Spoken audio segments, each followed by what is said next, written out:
హోలీ పండుగ నేపథ్యంలో రంగులతో జాగ్రత్తగా ఉండాలంటున్నారు వైద్యులు.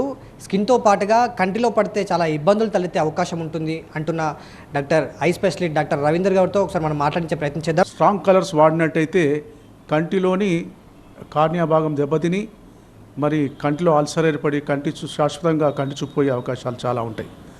అందుకే స్ట్రాంగ్ కలర్స్ వాడకుండా లైట్ కలర్స్ కానీ నేచురల్ కలర్స్ కానీ వాడాల్సిన అవసరం ఉంది.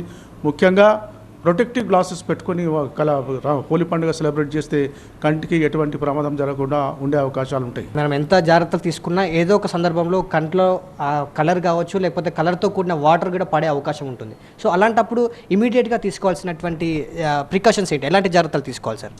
కంట్లో రంగులు పడితే ఇమీడియట్గా పరిశుభ్రమైన నీటితో దాన్ని క్లీన్ చేయాల్సిన అవసరం ఉంది.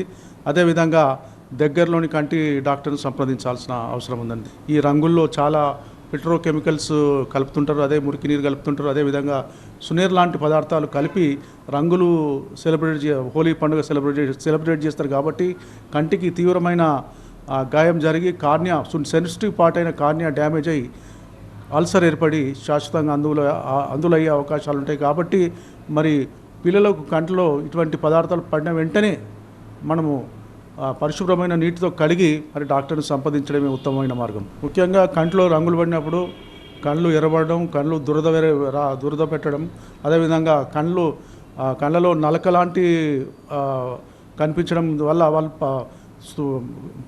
పిల్లలు కానీ పెద్దలు కానీ కంటిని నలుస్తుంటారు. ఇటువంటిది మాత్రం కంటిని నలపరాదు. పరిశుభ్రమైన నీటితో కడగాల్సిన అవసరం ఎంతైనా ఉంది. పరిశుభ్రమైన వాటర్తో కడిగి డాక్టర్ని సంప్రదిస్తే బెటర్ అనేది హోలీ సందర్భంగా డాక్టర్లు ఇచ్చేటువంటి సలహా. వీడియో జర్నలిస్ట్ టి శ్రీనివాస్తో ఎల్ఎందర్ రెడ్డి, టీవీ 9 హైదరాబాద్.